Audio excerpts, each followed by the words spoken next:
ಪರಮೇಶ್ವರು ಇಲ್ಲಿ ಪ್ರದೇಶ್ ಕಾಂಗ್ರೆಸ್ ಅಧ್ಯಕ್ಷರಾಗಿದ್ದರು. ಅವರು ಭಾಳ ಸೀನಿಯರ್ ಇದ್ದಾರೆ. ಸೊ ಅವ್ರ ಹತ್ರ ಹೈಕಮಾಂಡು ಅಥವಾ ಎಲ್ಲ ಮುಖ್ಯಮಂತ್ರಿಗಳು ಅಥವಾ ಉಪಮುಖ್ಯಮಂತ್ರಿಗಳು ಮಾತನಾಡ್ಬೋದಾಯಿತು, ಮಾತನಾಡಿಲ್ಲ ಅಂತ ಹೇಳಿದ್ದಾರೆ. ನಾನು ಅದನ್ನು ಹೇಳಲಿಕ್ಕಾಗಲ್ಲ. ಬಹುಶಃ ಹೈಕಮಾಂಡು ಮತ್ತು ನಮ್ಮ ಪಕ್ಷದ ಇಬ್ಬರು ನಾಯಕರಿದ್ದರು, ಮುಖ್ಯಮಂತ್ರಿಗಳು ಉಪಮುಖ್ಯಮಂತ್ರಿಗಳು, ಅವ್ರ ಮಧ್ಯದಲ್ಲೇ ಒಳ್ಳೆ ರೀತಿಯಲ್ಲಿ ತೀರ್ಮಾನ ಆಗುತ್ತೆ. ಅದು ರೀಶಫಲ್ ಆಗುತ್ತೋ, ನಾಯಕತ್ವ ಬದಲಾವಣೆ ಆಗುತ್ತೋ, ಯಾವುದಾಗುತ್ತೆ, ಯಾವಾಗ ಆಗುತ್ತೆ ಅನ್ನೋ ವಿಚಾರ ಎಲ್ಲವೂ ಸಹ BJP ಥರ ಆಗಲ್ಲ. BJPನಲ್ಲಿ ಈಗ ಅಧ್ಯಕ್ಷರು ಬದಲಾವಣೆ ಮಾಡೋಕ್ಕಿಡ್ದು ಇನ್ನೂ ಆಗಿಲ್ಲ.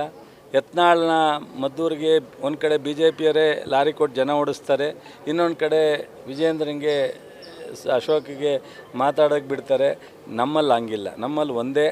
ಸೊ ಇಲ್ಲಿ ಸಿದ್ದರಾಮಯ್ಯನವರು ನೆನ್ನೆ ಹೇಳಿದಾರಲ್ಲ,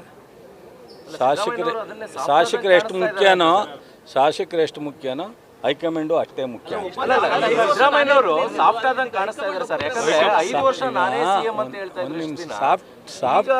ಹೈಕಮಾಂಡ್ ಹೇಳಿದ್ರೆ ಅನ್ನೋ ತರ ಬಂದಿದ್ದಾರೆ. ಡಿ ಕೆ ಏನಂದ್ರು?